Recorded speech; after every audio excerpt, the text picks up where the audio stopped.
মিরপুরের রূপনগরে অগ্নিকাণ্ডে নিহত ১৬ জনের মৃতদেহ ৫ দিন পর স্বজনদের কাছে হস্তান্তর করা হয়েছে। ঢাকা মেডিকেল কলেজ হাসপাতালের মর্গ থেকে স্বজনদের কাছে পৌঁছিয়ে দেওয়া হয়।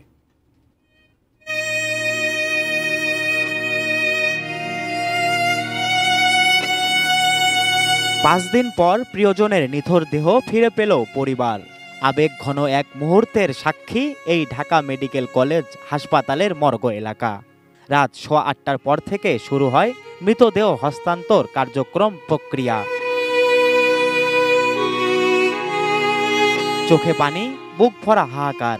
প্রিয়জন হারানোর বেদনা বুকে চেপে আগুনে ঝলসে যাওয়া দেহ বুঝে নেন স্বজনেরা। ময়না তদন্ত শেষে তদন্ত কর্মকর্তার মাধ্যমে হস্তান্তর করা হয় মিরপুরের রূপনগর অগ্নিকাণ্ডের ঘটনায় নিহত ১৬ জনের মৃতদেহ। স্যার কইছে আপনারা আসেন, নন ভাই আসেন, আপনারা লাশগুলো নিয়ে যান। আজকে ৬টার সময় ফোন দিয়েছিল, কইছে আজকে লাশ দেবে, আপনি আসেন। দেশে নিয়ে যাবো, আমার ছেলের আমি যে জায়গায় থাকি সে জায়গায় নিয়ে যাবো। আগুনে পুড়ে ঝলসে যাওয়া মৃতদেহ শনাক্তে সময় লাগে ৫ দিন। ডিএনএ পরীক্ষার ফল পাওয়ার পরেই শুরু হয় হস্তান্তর প্রক্রিয়া। আমরা আসছি দাফন কাফন বাবদ তাদেরকে কিছু আর্থিক সাহায্য করার জন্য জেলা প্রশাসক মহোদয়ের মাধ্যমে।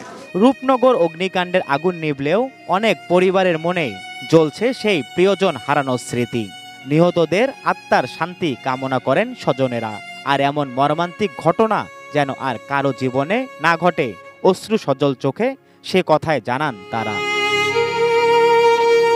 তৌফিক হাসান তুহাদ, এটিএন নিউজ, ঢাকা।